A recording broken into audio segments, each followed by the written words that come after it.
bahasa isminan kasafin la sifat ila sifaroka sifat la yubatiru sakam amin ya rabbal. Salawat serta salam semoga terlimpahkan pada junjungan kita Nabi besar Muhammad sallallahu alaihi wasallam beserta keluarga, para sahabat, para tabi'in, alim ulama pendahulu kita, dan insya Allah kepada kita sekalian umatnya yang senantiasa istiqomah di dalam melaksanakan dan mengamalkan sunnah-sunnah beliau hingga akhir zaman. Amin ya rabbal alamin.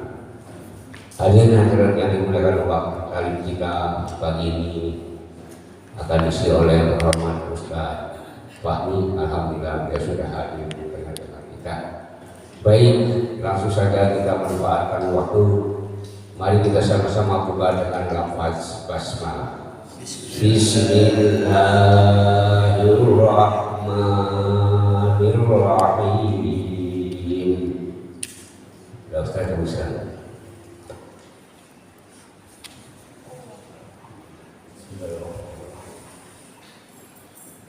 Assalamualaikum warahmatullahi wabarakatuh. Waalaikumsalam warahmatullahi wabarakatuh.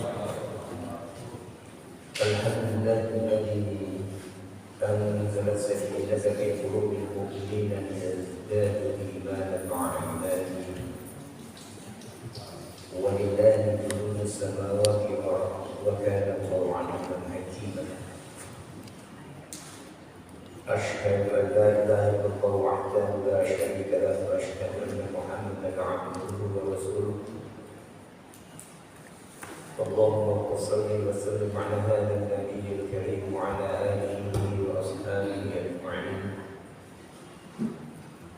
يا أيها الذين آمنوا اتقوا الله وقولوا قولا سديدا يصلح لكم أعمالكم ويغفر لكم ذنوبكم ومن يطع الله ورسوله فقد فاز فوزا عظيما. أما بعد فإن أحسن الكلام كلام الله وخير الهدى هدى محمد صلى الله عليه وسلم وشر الأمور محدثاتها وكل محدثة بدعة وكل بدعة ضلالة وكل ضلالة في النار. اللهم ارحمنا بالقرآن أو كما قال رسول الله صلى الله عليه وسلم. Jemaah yang berbahagia yang insyaallah dirahmati Allah Subhanahu wa taala. Tak henti-hentinya kita memuji Allah Subhanahu wa taala. Rabb yang telah menciptakan kita, memfasilitasi kita semenjak kita diciptakan berada dalam kandungan ibu-ibu kita, kemudian dikeluarkan kita dengan izinnya di dunia ini. Begitu luar biasanya kita difasilitasi lagi dengan oksigen. Pada saat orang yang sakit memerlukan oksigen di rumah sakit dihitung mulai dari per miligram sampai kilogram dan semua ada biayanya. Kemudian pada saat sehat kita diperkenankan menghidup tanpa ditarik ongkos, maka merupakan satu keharusan dan bersyukur kepada Allah Subhanahu wa taala. Selawat dan salam kita sampaikan kepada Nabi Muhammad sallallahu alaihi wasallam beserta keluarga, sahabat-sahabatnya, tabi'in dan tabi'in, dan umatnya yang senantiasa ittiba. Sebelum saya melanjutkan materi tentang takdir,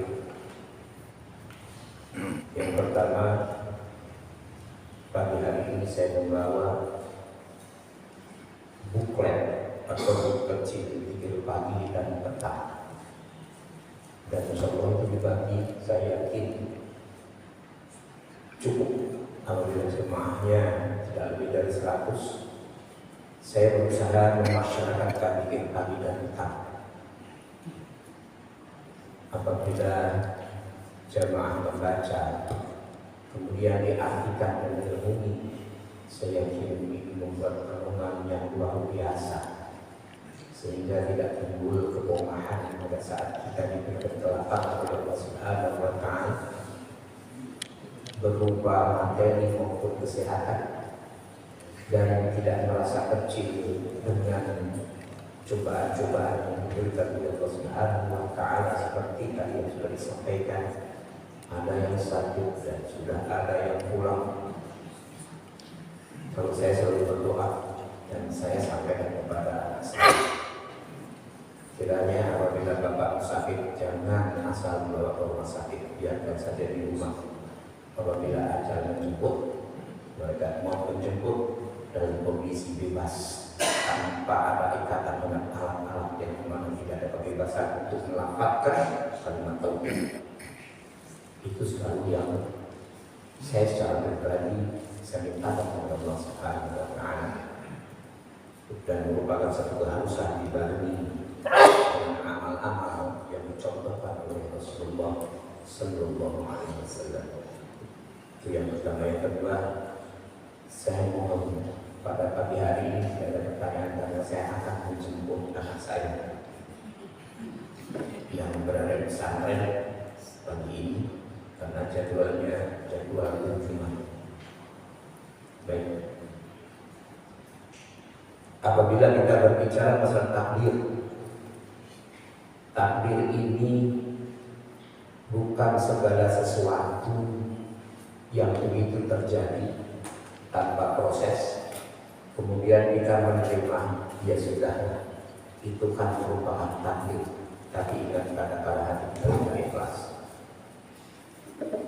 Karena yang berbicara takdir itu nanti sampai kepada keikhlasan, sampai kepada tawakal, sampai kepada ridha Allah Subhanahu wa Ta'ala. Karena sudah merupakan satu kewajiban kita beriman dan ridha terhadap qada dan takdirnya Allah Subhanahu wa Ta'ala, apapun bentuknya. Di dalam salah satu ayat di dalam surah Al-Ahzab, dan ini sering saya sampaikan, tak bosan-bosannya saya menyampaikan supaya hafal dan menjadikan melekat di dalam pikiran kita yang penuh dengan keterbatasan, terhujam di dalam hati kita, sehingga kita tidak mencari-cari sesuatu yang dimana Rasulullah SAW tidak pernah mengajarkan, tidak pernah mencontohkan, dan lain sebagainya. Demikian pula diturunkan kepada istri-istri beliau dan sahabat-sahabat beliau sampai kepada generasi tabi'in dan tabi'ut tabi'in. وَمَا كَانَ لِمُؤْمِنٍ وَلَا مُؤْمِنَةٍ إِذَا قَضَى اللَّهُ وَرَسُولُهُ أَمْرًا أَن يَكُونَ لَهُمُ الْخِيَرَةُ مِنْ أَمْرِهِمْ وَمَنْ يَعْصِ اللَّهَ وَرَسُولَهُ فَقَدْ فَازَ فَوْزًا عَظِيمًا. Dan tidaklah pantas, tidak patut laki-laki yang beriman dan wanita yang beriman, idza qadallahu wa rasuluhu amran, apabila Allah dan Rasulnya telah membuat satu ketentuan, ayyakuna lahumul khiyaratu min amrihi, kemudian dia berikhtiar mencari ketentuan-ketentuan yang lain. Wa man ya'sillaha wa rasulahu faqad faza fawzan 'azima. Barang siapa yang bermaksiat, artinya barang siapa yang mencari ketentuan-ketentuan di luar ketentuan yang sudah ditentukan oleh Allah dan Rasulnya, maka dia akan sesat. Dollah tersesat dengan kesesatan yang nyata. Ada satu dialog antara Al-Walid ini putra putra dari Ubadah bin As-Samit radhiyallahu anhu. Pada saat itu Ubadah dalam kondisi yang sudah payah. Ubadah dalam kondisi di mana sakit, dan para sahabat, demikian pula ulama-ulama salaf. Ulama salaf itu generasi tabi'in dan tabi'ut tabi'in. Saya katakan tabi'in itu artinya di dalam generasi tabi'in ada ulama-ulama kibar, ulama-ulama besar, yaitu seperti Al-Qudai bin Iyad, Imam Malik, Imam Syafi'i, Imam Ahmad bin Hanbal, kemudian Imam Az-Zahabi, Sufyan As-Sauri.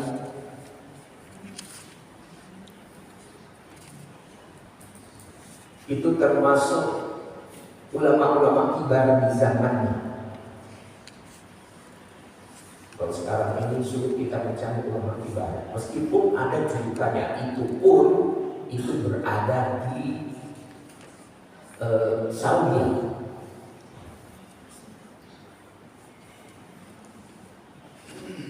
Kata Al-Walid, aku menemui Ubadah saat sedang sakit dan aku memperkirakan kematian akan segera menjemputnya. Ini bedanya. Apabila orang-orang yang dekat kepada Allah, kematian itu ada perasaan yang dimana tidak panjang lagi usianya. Ini rata-rata seperti itu. Beda dengan kita. Kadang-kadang sudah meninggal pun dokter masih mengatakan tunggu mukjizat. Ini pernah terjadi. Ada seseorang yang otak besarnya itu pembuluh darahnya pecah. Karena pada saat itu saya hadir di situ.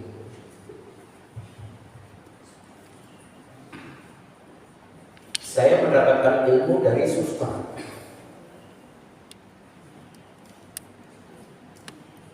Bahwa dokter, padahal saya yakin itu sudah meninggal. Dokter mengatakan ini tubuh mukjizat. Karena apa? Pakai alat-alat. Kita kalau sudah menghadapi alat-alat dibohongi pun nggak ketahuan. Begitu detak jantungnya melemah, itu cicilan. Jantung itu sifatnya mekanis. Selama pembuluh darah ke arah jantung masih bagus berbusuk, disuntik bekerjalah jantung itu, disuntik bekerjalah. Akan tetapi yang tidak bisa dibohongi apa? Nafas, yaitu pos. Perawat yang menunggu ngomong kepada saya, sebetulnya bapak ini sudah meninggal. Ini buktinya Pak, itu juga kepada saya. Tapi dokter masih mengatakan tunggu mukjizat. Yang teknologi. Maka aku katakan, wahai ayah, ini wasiat. Berwasiatlah kepadaku dan bersungguh-sungguhlah untukku. Artinya sang anak minta kepada bapaknya, ini bertakdir. Keimanan yang menyangkut kepada takdir. Keimanan kita ini biasanya goyah karena takdir. Tidak beriman kepada takdir dan tidak redha terhadap kodok dan takdirnya Allah Subhanahu wa Ta'ala. Hati-hati. Meskipun tauhid yang kental, apabila keimanan terhadap takdir ini goyah pula itu tauhid.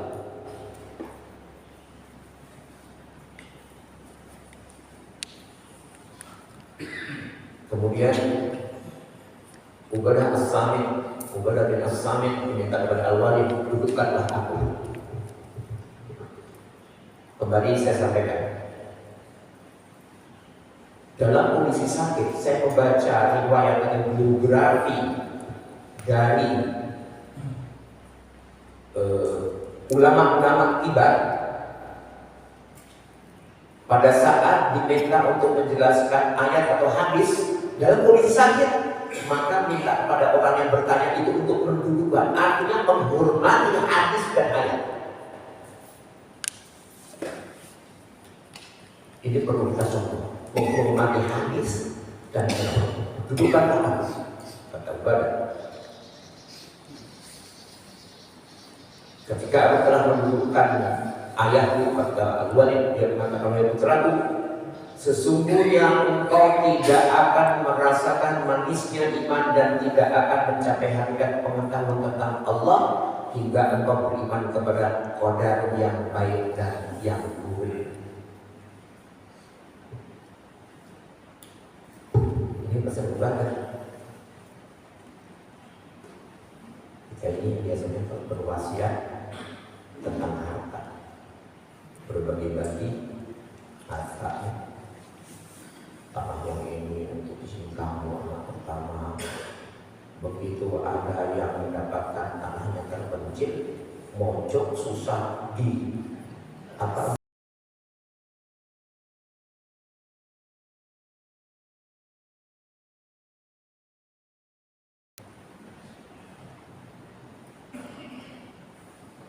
Maka kita harus mengevaluasi kepada anak-anak kita. Kita sudah kontrol. Meskipun anak kita sudah menikah, sudah punya anak, tapi juga kontrol kita. Kemudian Al-Walid bertanya kepada bapaknya, wahai ayah, bagaimana aku bisa mengetahui manakah qadar yang baik dan yang buruk itu? Kemudian Ubadah menjawab, engkau tahu bahwa apa yang luput darimu maka berarti bukan bagianmu. Ini saya membaca di dalam salah satu hadis bab kehusyuan sholat. Rasulullah SAW menyampaikan kehusyuan sholat itu bisa didapat. Yang pertama, mengingat bahwa seolah-olah kita berada di dalam kubur. Di dalam kubur itu kan sendiri. Orang yang beriman itu ditemani oleh malaikat. Kemudian yang kedua, jangan pernah berpikir segala sesuatu yang jatuhnya kepada saudara kita atau teman kita, bukan kepada kita, kemudian kita berangan-angan menginginkan, yaitu bab harta. Banyak saya temui orang-orang yang mengeluh, kapan saya bisa seperti dia? Alasannya bagus. Kalau saya bisa seperti dia, maka saya bisa berinfak lebih. Belum cukup. Saya bisa begini, saya bisa begitu, saya bisa begitu.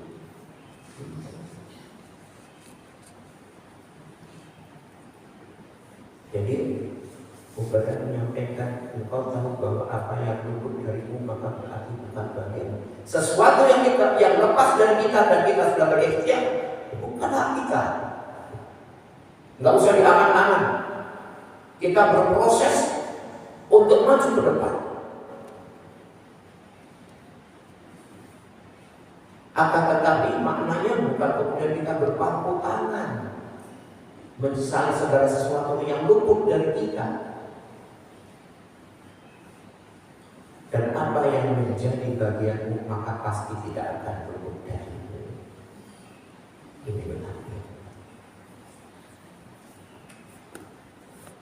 Kita ini biasanya maaf kalau sudah berbicara masalah materi nggak selesai-selesai. Harusnya materi itu berada di telapak tangan kita, jangan kita dengan hati. Maka jangan disesali pada saat itu lepas.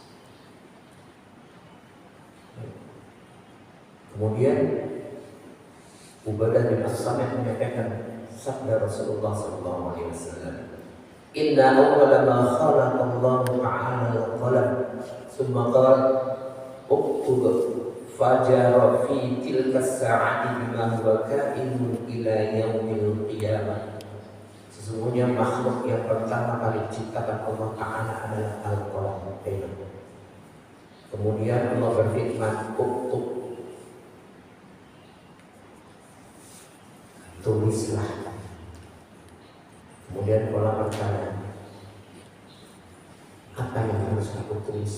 Di dalam hadis yang lain, ya.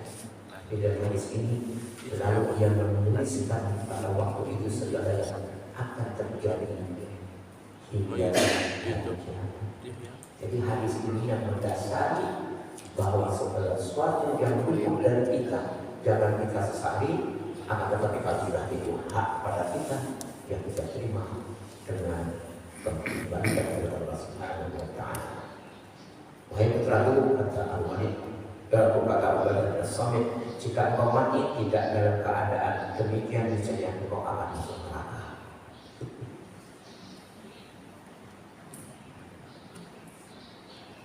Ada orang yang salah di dalam menyampaikan ayat Allah Subhanahu wa Ta'ala, yaitu dalam surah Fussilat ayat 30, utamanya ayat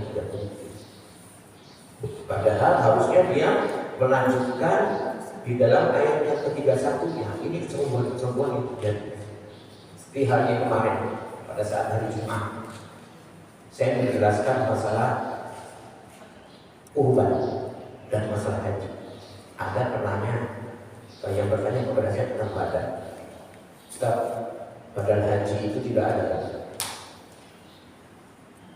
Saya sampaikan, saya membaca dalil ini beradanya cuma satu.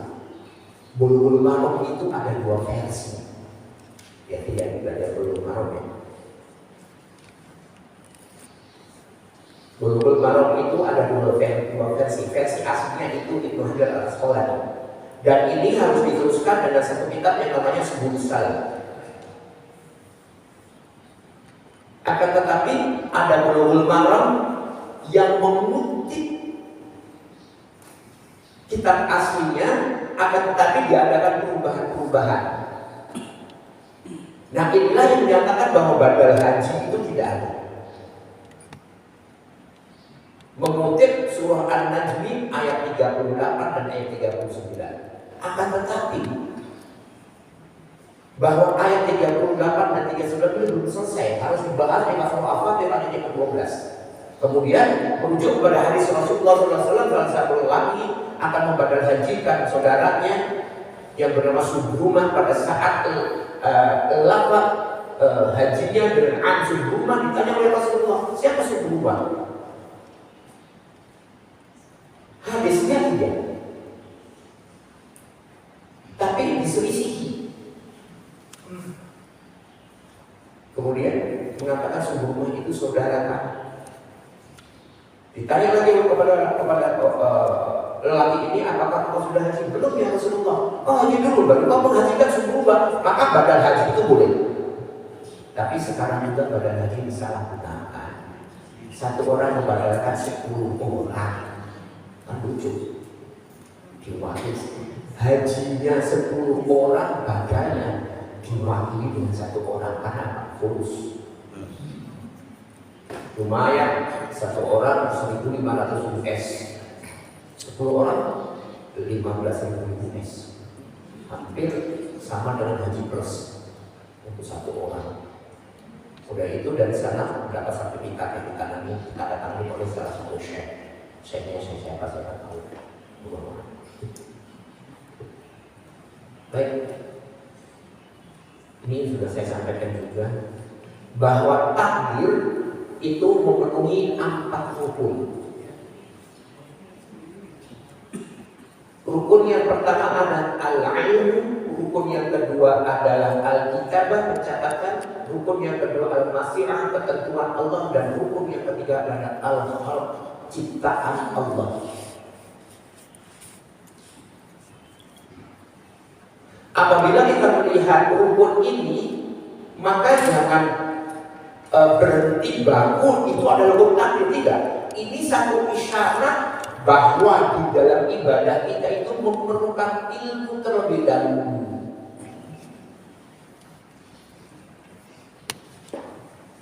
Banyak orang-orang yang beribadah tanpa ilmu. Contoh.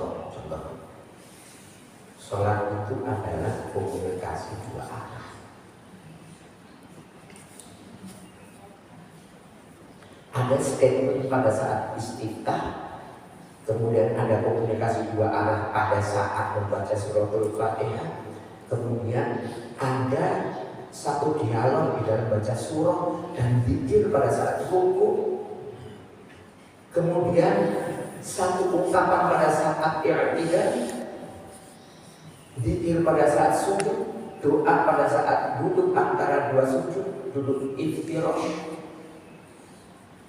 Demikian pula sampai kepada tasyahud yang akhir. Ini semua diatur oleh Rasulullah SAW.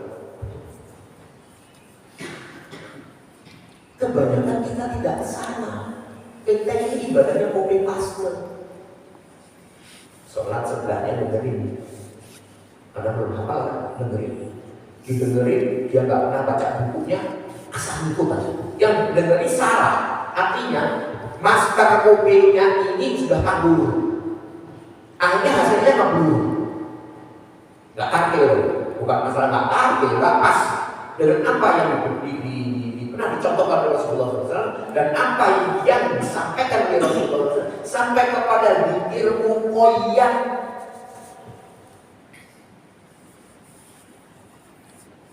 Muqayyad itu apa sih? Zikir itu ada dua, muqayyad dan mutlak. Muqayyad itu maknanya terpikat. Kepada siapa qayyidnya? Qayyidnya siapa? Rasulullah SAW. Itu sudah selesai. Zikir sesudah sholat itu cukup astagfirullah, astagfirullah, astagfirullah, ditambah lagi dengan Allahumma anta salam wa salam tabarakta dan ikram. Dan nanti ini akan saya sampaikan juga biasnya kepada umat Islam beribadah tidak bersandar kepada Al-Quran dan Sunnah, tapi bersandar kepada pendapat manusia. Sampai Allah jengkel.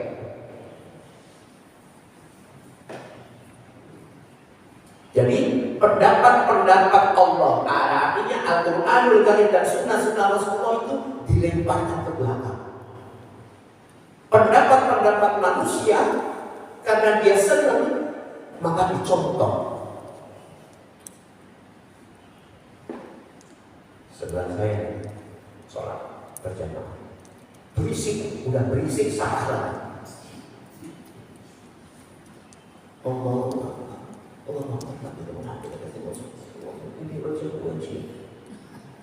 Udah itu imam sudah membaca suratul Fatihah, amin. Ditambah lagi pada saat imamnya waladdallin rabbil firli. Ini batal sholatnya.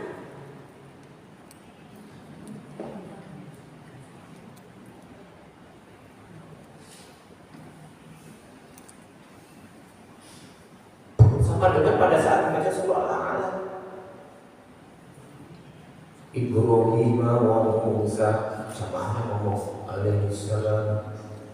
Udah salah. Kalau mau jawab alaihi wassalam, itu pun sholatnya batal. Sama saja sebelah kita ini bangkis ya, ngucapin hamdalah karena kita dengar sesudah ada baca hamdalah kemudian kita ya alhamdulillah ngikut ya alhamdulillah, batal sholatnya. Karena ada ilmu. Imamnya samiallahu liman hamidah, jamaahnya itu kan samiallahu liman hamidah. Oh benar-benar alhamdulillah. Ya enggak lah, itu maknanya apa? Artinya imam mengatakan bahwa Allah itu maha mendengar atas hamba-hambanya yang memuji. Jangan kita ikutin imam, langsung kita jawab saja Rabbana walakal hamd. Kemudian di tasyahud banyak salah. Tasyahud itu Rasulullah mengajarkan asyhadu an la ilaha illallah wa asyhadu anna Muhammadan abduhu wa rasuluh. Dalilnya itu. Saya belum pernah mendapatkan dalil wa asyhadu anna Muhammadan rasulullah. Rasulullah pada saat ada orang yang baru masuk Islam itu tidak diajarkan panjang-panjang. Mulai takbiratul ihram diajarkan subhanallah walhamdulillah wala ilaha illallah sampai kepada salah. Diajarin nggak bakalan belajar langsung masuk dan hafal. Nah, ilmu di dalam hukum takdir itu ada dua. Yang satu secara mujmal, secara global, yang satu secara tafsir.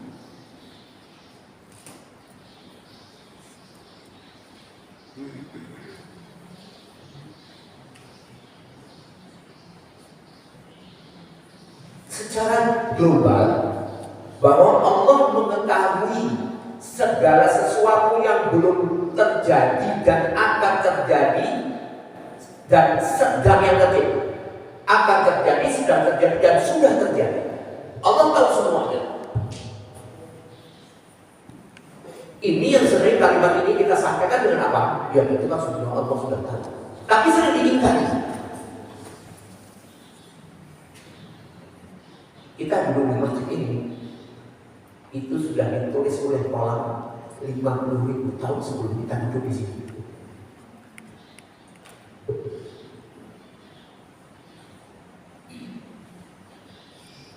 Dan kedua adalah Alkitab pencatatan. Apa saja supaya tafsir kita berbeda. Kita buka di dalam surah Al-An'am, surah yang ke-6